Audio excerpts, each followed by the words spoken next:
Good morning, and thank you very much for joining us. I am Yori Folarin, and my guest this morning is Dr. Tunji Abayomi. He's a constitutional lawyer, and apart from that, he's pro-chancellor and chairman of council at Adekunle Ajasin University. And we sought, Dr. Abayomi out because of this whole constitutional amendment conversation that has come back. It never has gone away. It keeps on coming back in circles, and so here we are. As I was speaking with Dr. Abayomi before coming on air, and he had observed, and I think most will agree, that we have so many brilliant minds in the country. And my problem with that is that now I wish all the brilliant minds would just find themselves in one corner, so confusion. We know where we are. We know actually. But Dr. Abayomi, among the senior lawyers, among the intellectuals, among the university dons, there's not a unanimity of understanding on what this is. So that leaves the rest of us really almost gasping for air. What then, perhaps we should ask simplistically, are the fundamental issues when it comes to constitutional amendment for us to consider? Thank you. I will try as much as possible to speak basically. So that every person can understand it. And I'm hoping that particularly the people in National Assembly will follow this important dialogue we should have initiated for quite a while now. The first question is, what is the fundamental issue in any nation?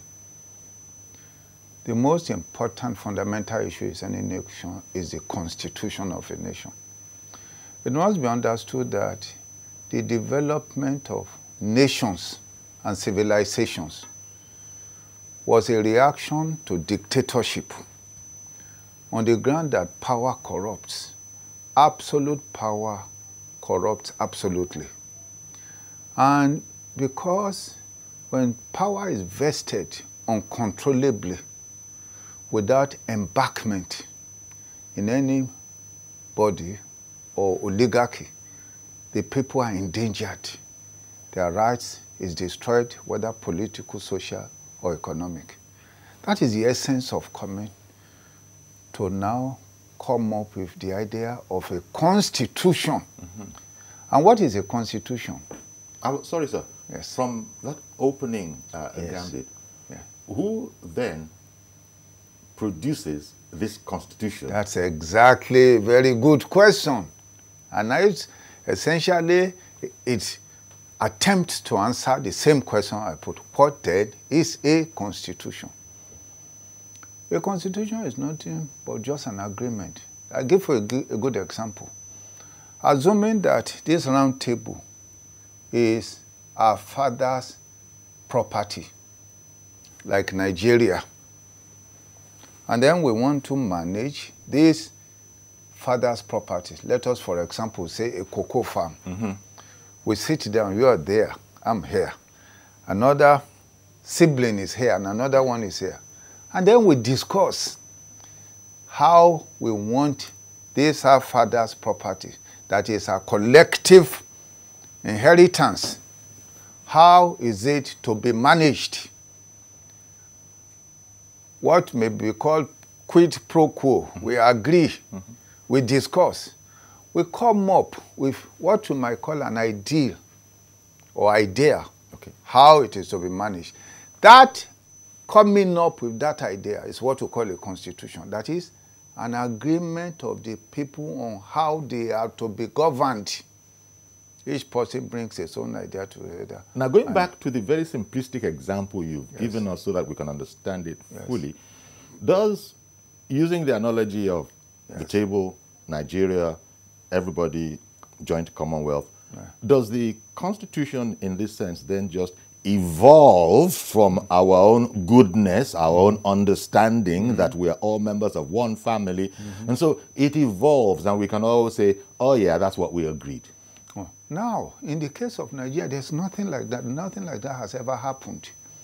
There are some conditions for a valid constitution.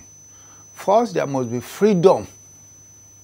There must be agreement, what is called approbation. by the people. I have said it again and again. It is not the content of a constitution that validates it. It's a procedure of making it. Okay.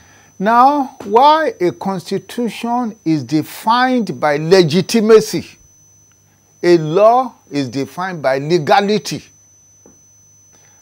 Let me give you again an example so that you will appreciate it. Now, a law is defined by legality because it is passed by the House, a National Assembly or House of Assembly, and it is sent to the executive head for, it is a bill passed by the legislative arm, sent to the executive head for endorsement. It becomes a law. Okay. In the case of a constitution, it's never like that. It's an agreement of the people, pure agreement. And that agreement, because it is sacred, in the sense that this is how we want to be governed. Each endorses it on behalf of, usually through you exercising delegated power. And then, in some cases, it is returned to the people for their approbation. Now, I will give you an example in my book. This book is called Constitutional Powers and Duties of the President. At page 14, I discuss the differences between a constitution and a law. A constitution is not law. Now, a constitution controls all laws. A law has no power outside itself. The claim to its validity, that is the validity of a constitution, is the primitive and organic right of the people as makers. Claim to validity of a law is from the legislative authority of the government for the time being in power without direct reference to the people. 3. A constitution regulates the customs and practice of government at all levels. A law regulates the affairs of citizens in a state. A constitution is a living document, alterable and amendable according to its own prescription, which is usually by extraordinary process. A law, the legislature may alter it by an ordinary act whenever it pleases. A constitution is deemed to predate the government, being the source of government authority. A law postdates the government that makes it, since it is an important evidence of government's existence or condition. A constitution deals directly, presumably, with all times and all issues of the state. It is called the heirs of the past, testators of the future. A law deals and is limited in scope to the resolution of specific problem. A constitution subsequently and in general directs the distribution of state powers and the responsibilities and duties of authorities created by it. A law, on the other hand, has nothing to do with general powers of government or the framework of government, but it deals with specific problems warranting resolution. A constitution always commences with an affirmation of its origin in the people themselves. Like the military constitution is say, we the people, although it is not so, because they realize its origin must be in the people.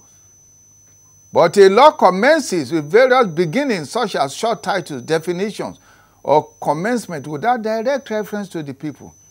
A constitution is always a political document on how the people are to be governed by a limited government. On the other hand, a law varies in its application in providing remedies for various problems. And finally, a constitution proclaims the birth of a state. A law, on the other hand, confirms the pre-existence of a state. Can I just ask a question there? Yes. And thank you very much for that extract you took from your book, which is Constitutional Powers and Duties of the President. Which was written for Olusegun Obasanjo during his tenure. Okay.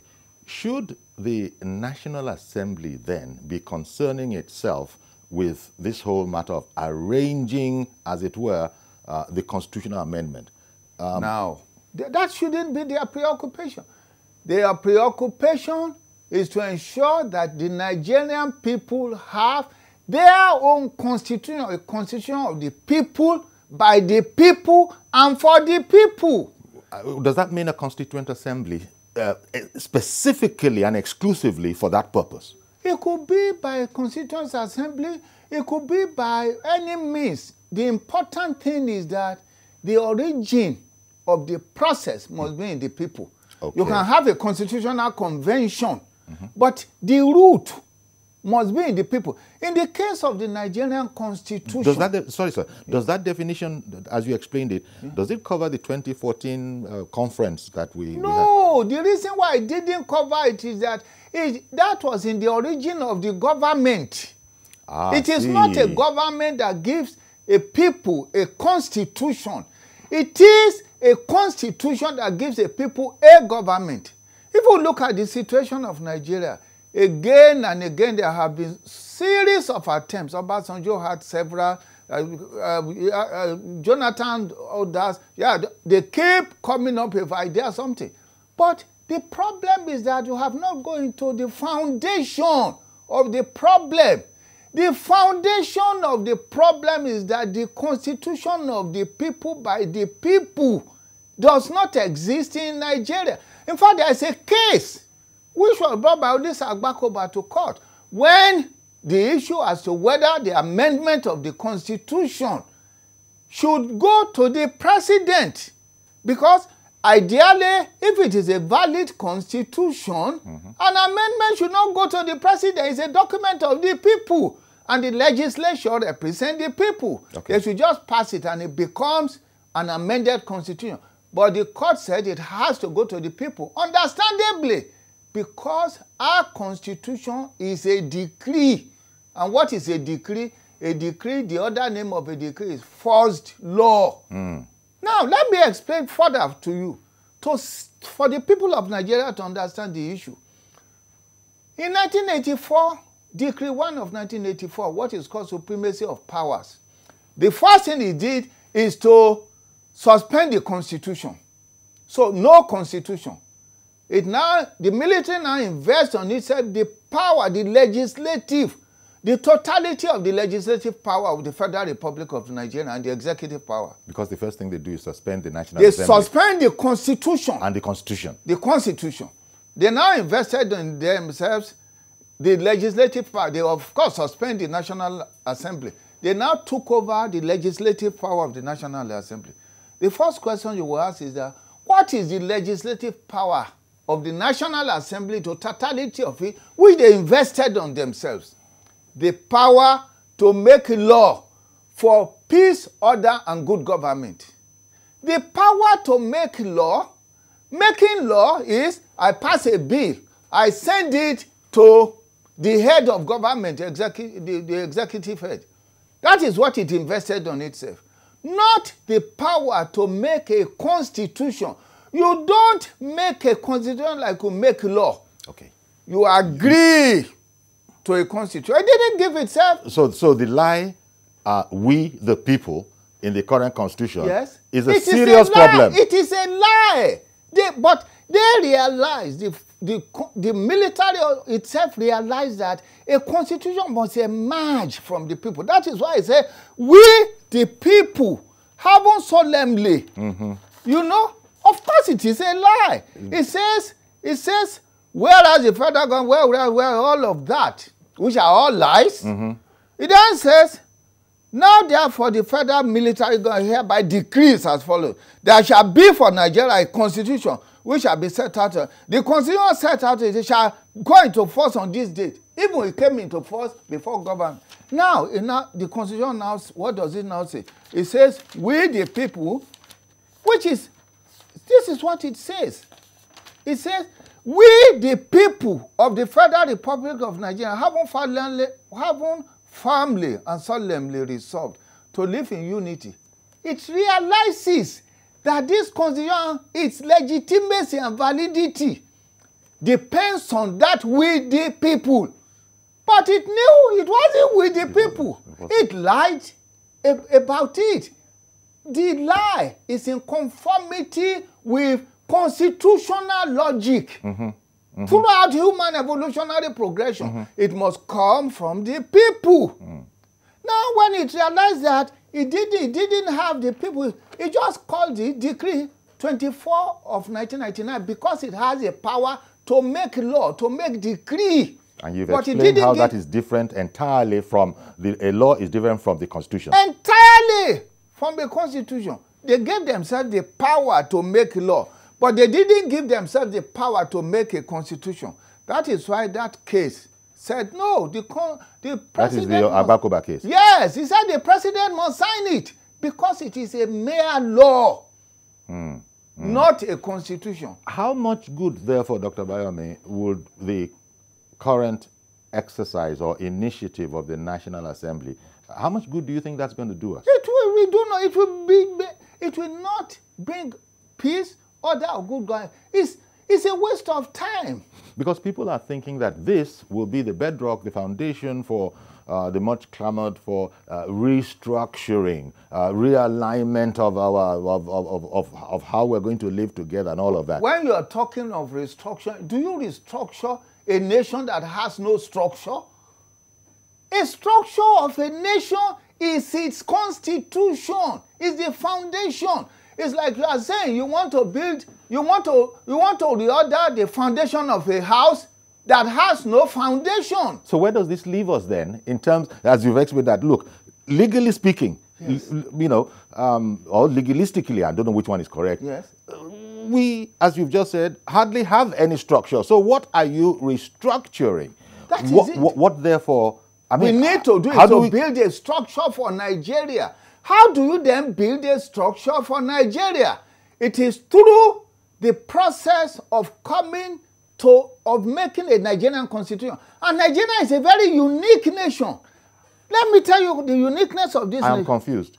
Because I'm a bit confused because you've just said the way to restructure is, first of all, get hold of a constitution. The way to give a structure to Nigeria is to give Nigeria the people's constitution. Okay. The way to give a structure to Nigeria. But that cannot be done by any National Assembly or Parliament. But they can establish the process of doing it. Okay. How do they establish the process of doing it? First, look at Britain. Britain has no constitution, but its government is legitimate. Okay. Why is the government of Britain legitimate? Because it exercises delegated power of the people. And therefore, with that written constitution, the government remains legitimate because it's a government brought about by the people, just like a constitution. And just by the way, is Britain unique in that? Is it the only such country, or are there other countries? Oh, there are other countries. There are lots of other countries that also work like that. Parliamentary system. America, on the other hand, a written constitution. Again, that written constitution emanated from the people. Whether it is through the British government or the American system, the important thing must emanate from the people. Now, how do we bring it about in Nigeria? We must realize, for example, first and foremost, that the National Assembly is legitimized by the votes of the electors. Like in Britain. Britain has no constitution, but its government is legitimate because the people delegated their powers to it through their votes. In the same manner, the National Assembly is legitimate. Because it is legitimized by the votes of the people, like in Britain, it can bring a law about to enable the people to give to themselves a constitution, setting the perimeters. If you can say, for example, from each local government, X number of people will come, elected. And they will come and they will do this, they do this and do that. Now, in the case of Nigeria, it's a very simple process. We have had different constitutions, written documents. All they need to do is cut and paste. But the important thing is the legitimacy of the process. It is not the content of a constitution that validates it. It is the procedure of making a constitution. And it is not a government that gives a people a constitution. It is a constitution that gives a people a government. So all they need to do is just pass a law to enable the people. In the case of Nigeria, I say Nigeria is unique. There is no nation that you find where ethnic nationalities are divinely placed in different geographical locations permanently. Yorubas are in the southwest, Igbos in the southeast, something in the south-south. Then you have Benue people, thieves, in the central. Then Kanuri in the northeast, Fulani in the northwest, you know. And so now when you have such people divinely placed, you now want to form a nation. Then what you need to do is sit down around the table and agree on the terms. Different excellencies, different interests, different emotions.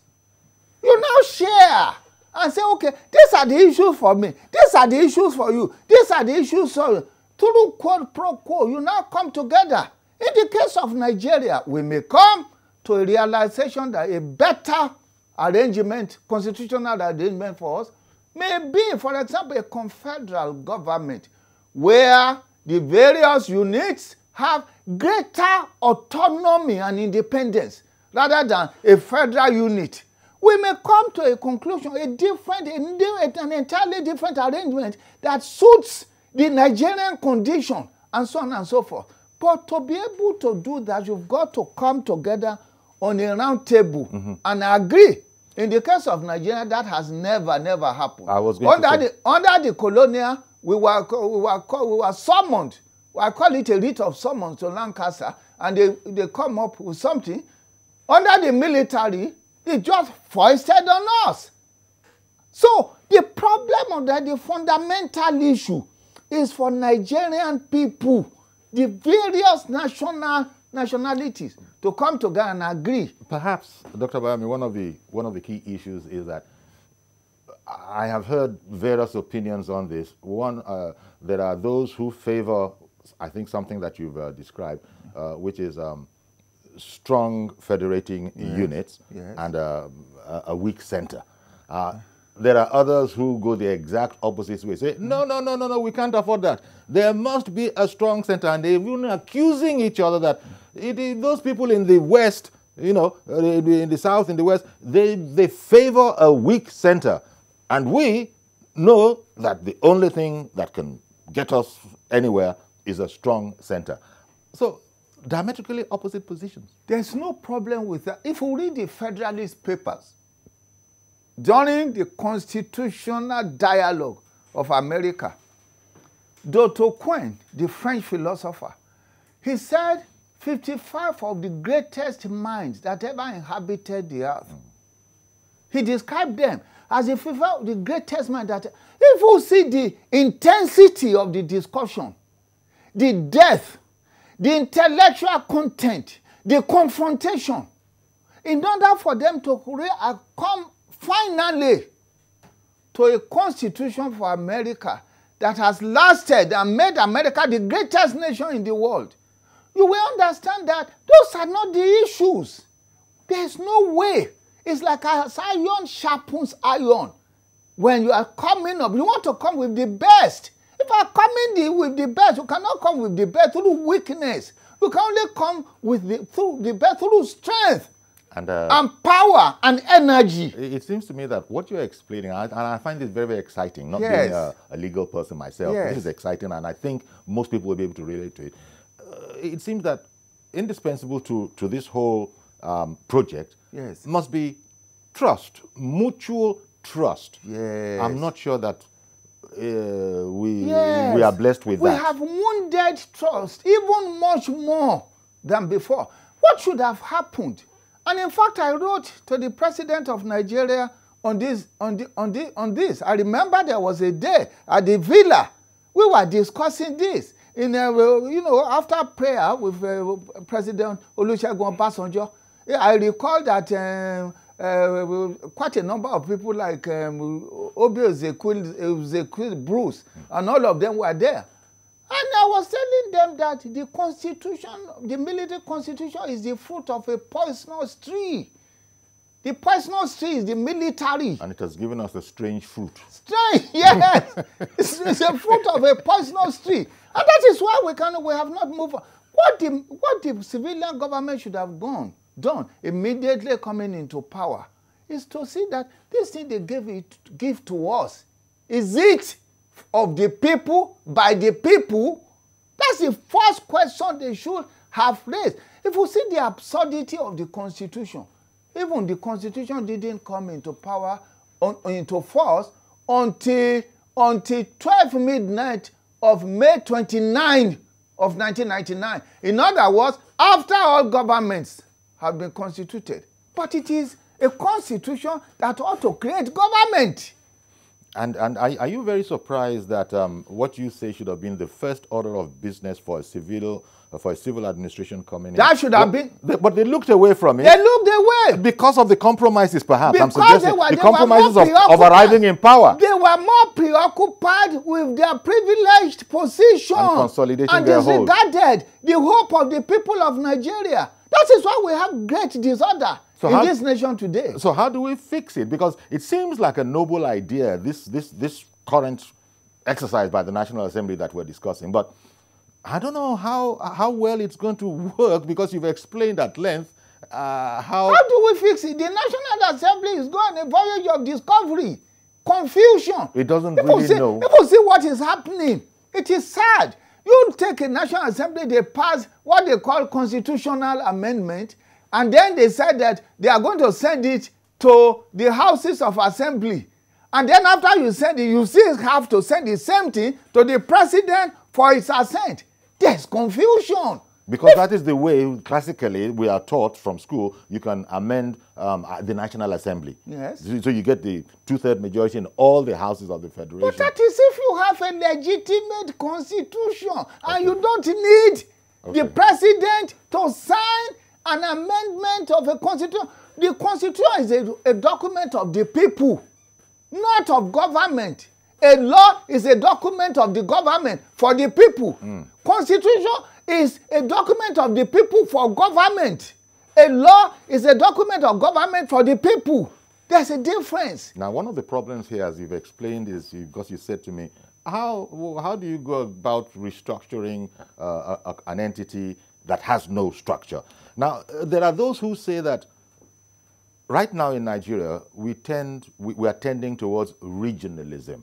You've said how God has divinely placed us in certain areas. If that is the wish of the people in that round table, they have it.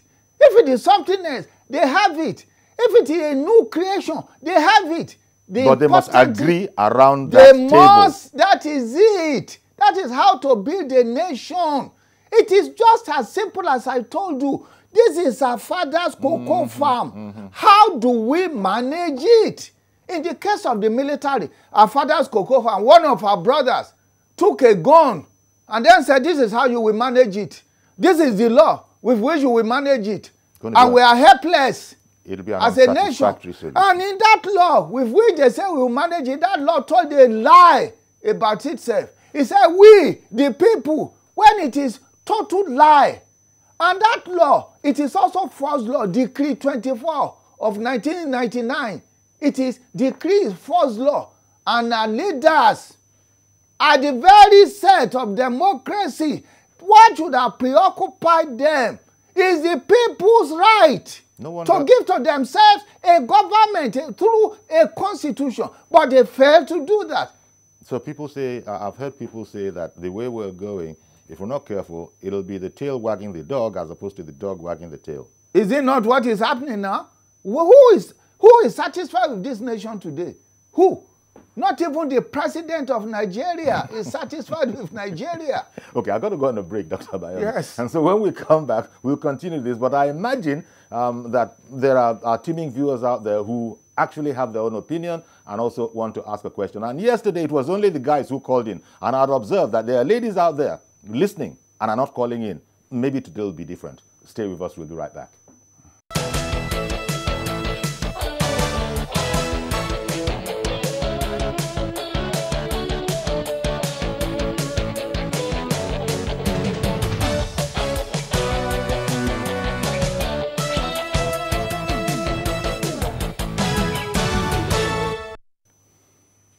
So welcome back, and we're having this exciting conversation this morning, especially if you're not a lawyer, or you're not, and much less a constitutional lawyer and have no legal training, yet our very existence as a citizen, it depends on having a constitution, as we've just heard. And so you want to know what the issues are, and that's what we've been talking about. And hopefully, those of us that are not legally trained have gotten a very good sense of what it takes, and by extension, how difficult or simple it is to arrive there. And that's what we're talking about. Hopefully you call in Dr. Atunjiye Abayomi, a constitutional lawyer, pro-chancellor,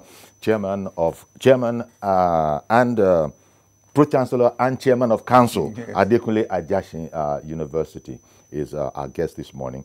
And he's been really, as it were, cracking it up. Now, I was talking about the whole matter of trust between the peoples of Nigeria. We have these national ethnicities that we have all over the place.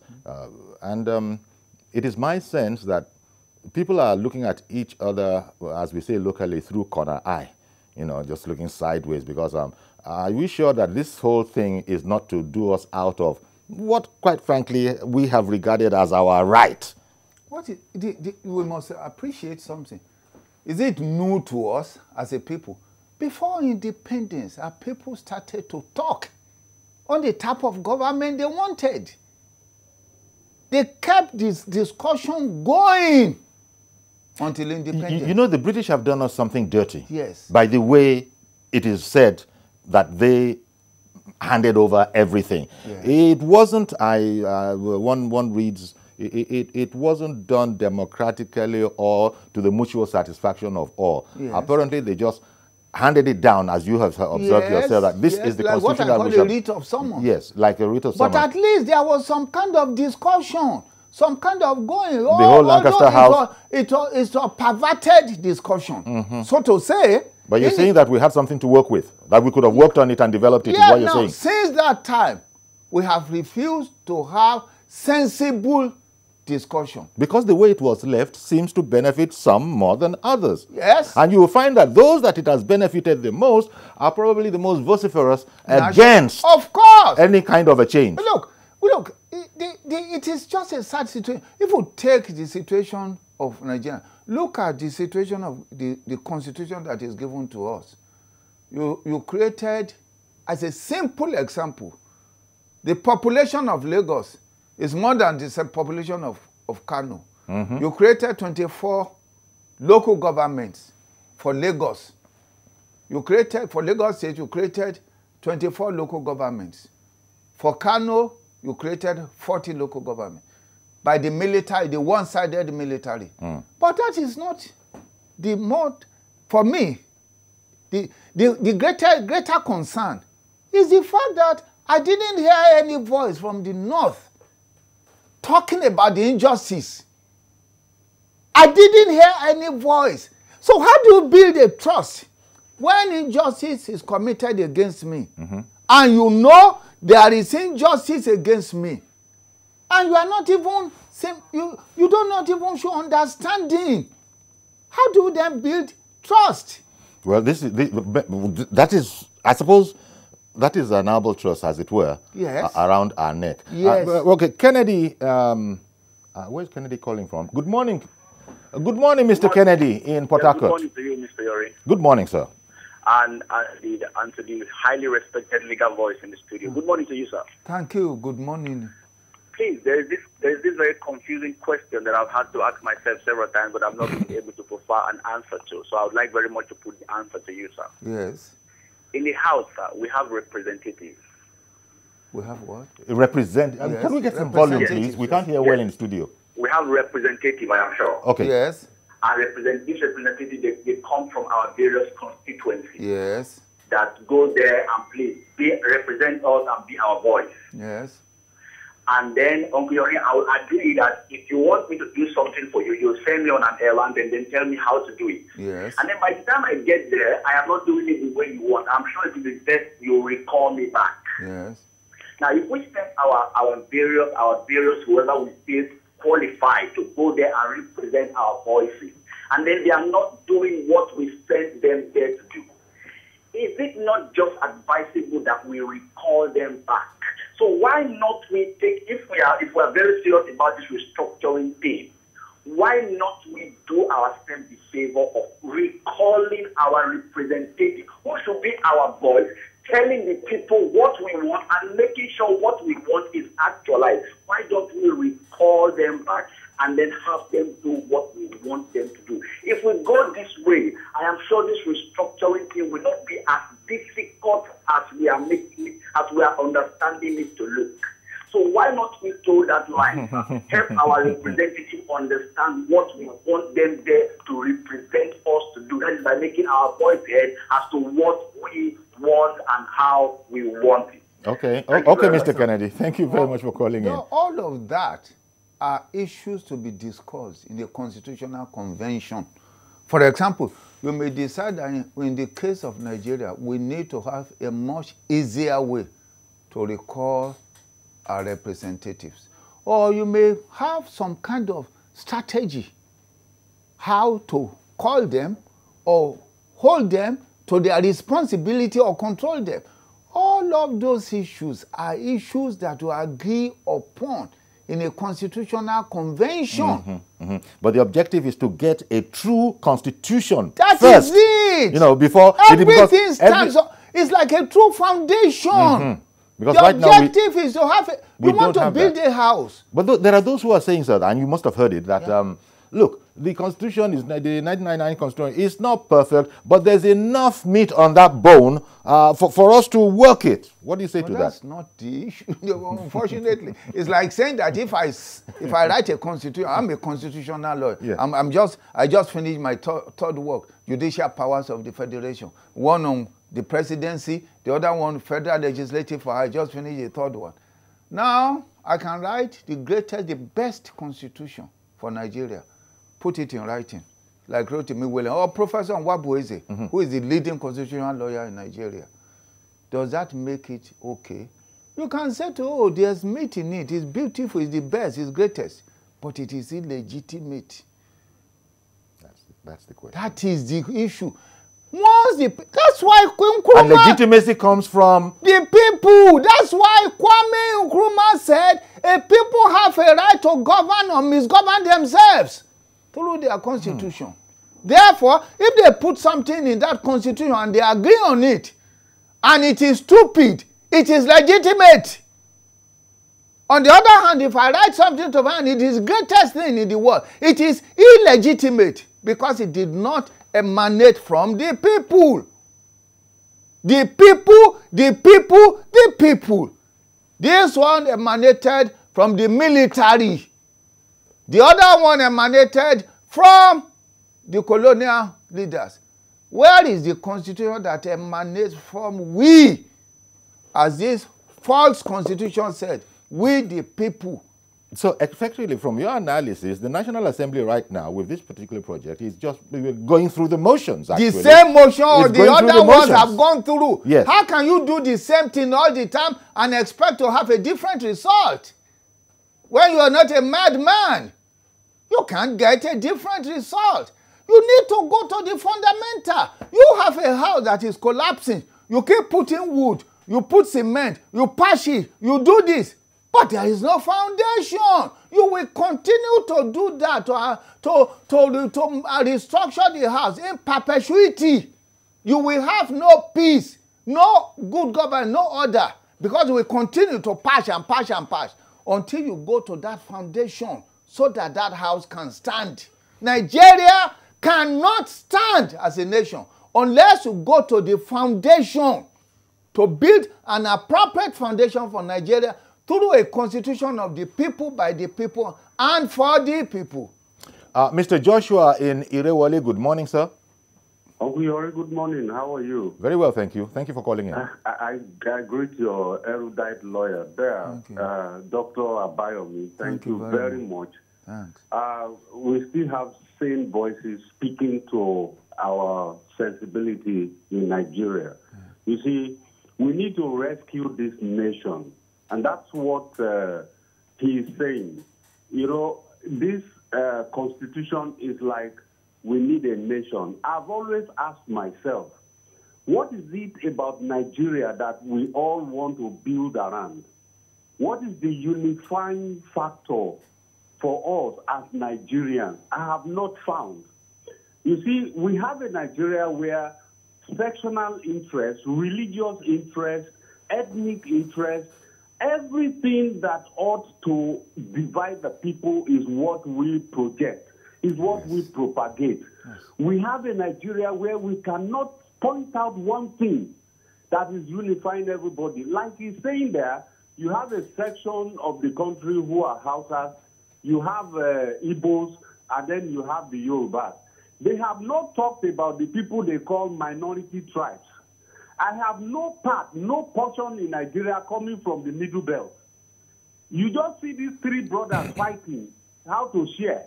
They have forgotten that they have other brothers. So we have no nation. That's the matter he is talking to there, which I totally agree with. We need to first have a nation, which he said is what the constitution will give to us. I don't want to belong to any state. I want Nigeria. I want to be known as a Nigerian. Don't ask me about my state. Don't ask me about my local government.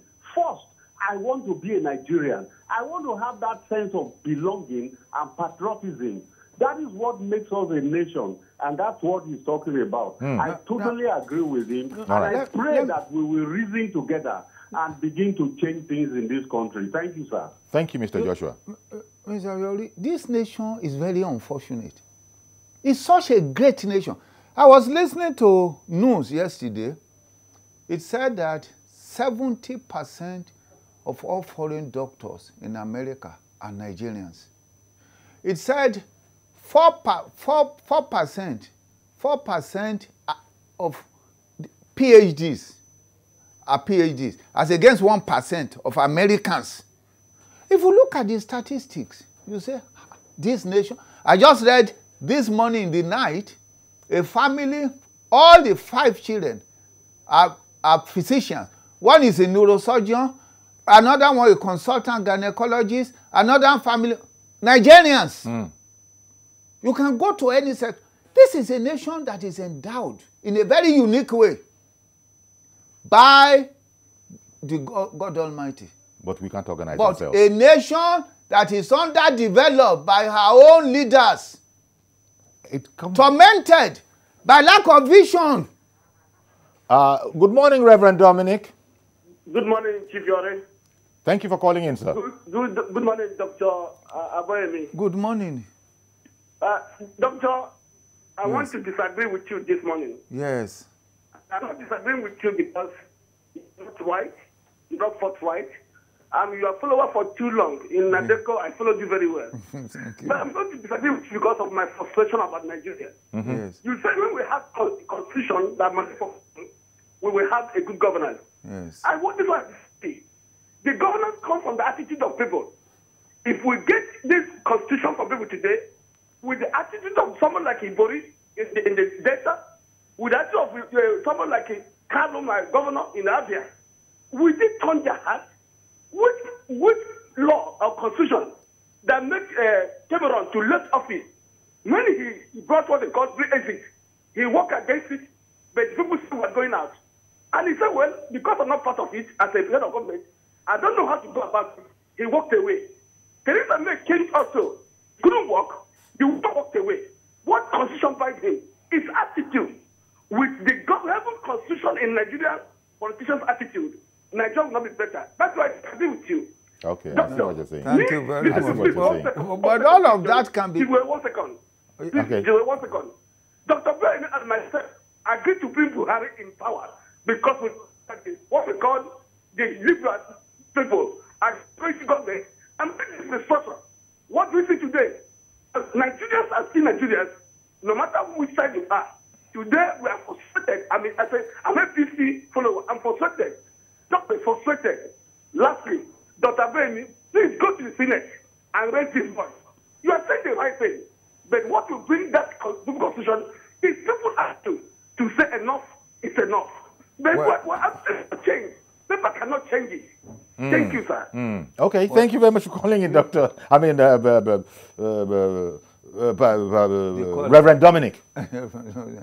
Well, you see, the point is this, that we have had a lot of experience now, that in fact, gives us sufficient material to constitute an appropriate government for Nigeria.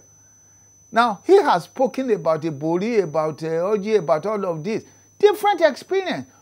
Like Americans, they were under a confederal system. They realized it was creating an imperfect governmental system. They came together in Philadelphia. They wanted to be a great nation. So they began the process. Like I said, Dr. Quinn said, the 55 of the greatest minds, they wanted a civilization that is not equal to any other civilization. And they started to dialogue, to discuss, to exchange, to confront, through dynamic dialectics. And they came up with an idea. So we have this experience now to help us. What I think what he might have been suggesting, and I can't be sure, but look, he's saying that if you have all of that, and look at the American example you're quoting, but if people then thumb their nose at the Constitution and laws that derive from it, what can you do? Because over there, those 55, eggheads, the intellectuals who wanted the very best, they seem to be able to take for granted that we will govern ourselves in such a way that there will be nobody above the law. Yes. That's not what we have here. Yeah, but the reason why we don't have it is also because we have not had a constitution and understand. For example, let me give you, under Chief Obafemi Awolowo, we understand clearly that the most fundamental issue to the Yoruba people is education and good government. Clearly. So there was a lot of attention to that. Assuming that we had continued that journey, or we bring back those ideas, naturally a system that focuses on government will find a way to regulate the attitude, the appetite of governmental leaders. Okay. Mr. Yaqoob in Dubois, good morning, sir. Yeah, very good morning, sir. Thank you for calling in. And good morning to my mentor. Thank you. Dr. Abayomi. Thank you. I can see that Dr. Abayomi always spoke passionately about this country every time. Yes. But I believe the people at the seat of the power in this country, they are watching this studio, they are watching the program, they listening to Dr. Abayomi. But what they normally do is that they choose to go the other way around because it is benefit for them alone and their families.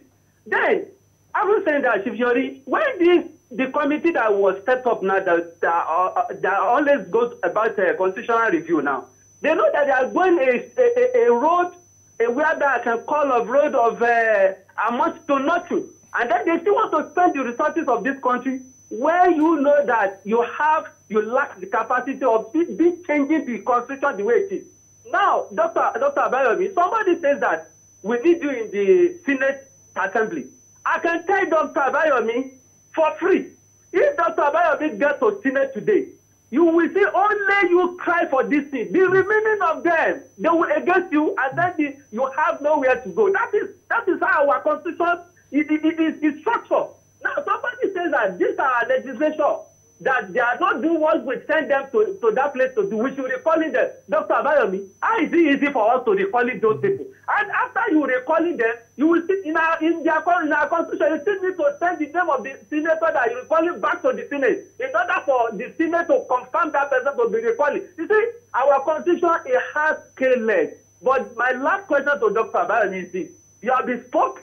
I want you to give us, how do we want to settle this? How are we going to get it right? What do we need to do to get it right? Thank you. Thank you very much for calling in, Mr. Yaqoob. But you had explained, maybe he missed it, that look, any society that is interested along the lines you're talking about will have the wherewithal to devise means to make sure that everybody else complies. Yes. For example, I always tell people, no nation that preoccupies itself with money instead of knowledge grows to any level. Most nations that become great are nations that preoccupy itself with knowledge. Knowledge, the idea of money is in itself an attribute of knowledge. We have a knowledge-based economy. No, yes. You see what has the transformation of civilization in the last 20 years is solely based on knowledge. Not even in the material from the soil, but the material from the head. Human capital. So there are some, when you have that round table, some people may say that, look, our preoccupation will be knowledge. So how do we now get it? They will say, for us, so we want to, how do we, how? My share. We may decide that issues of education will be limited to the state or to the local government or whatever. Some may preoccupy themselves with, for example, religion. They say, our religion well, is sacred, though. We don't want you to touch it. They may decide to spend their money on it. Maybe so. And so on and so forth. But if you don't even have a situation where you agree on how you want these issues that govern nations, how they are to be organized, what do you do? We don't have that at all. Mr. Dubois in Ikeja, good morning. Good morning, sir. Thank you for calling in.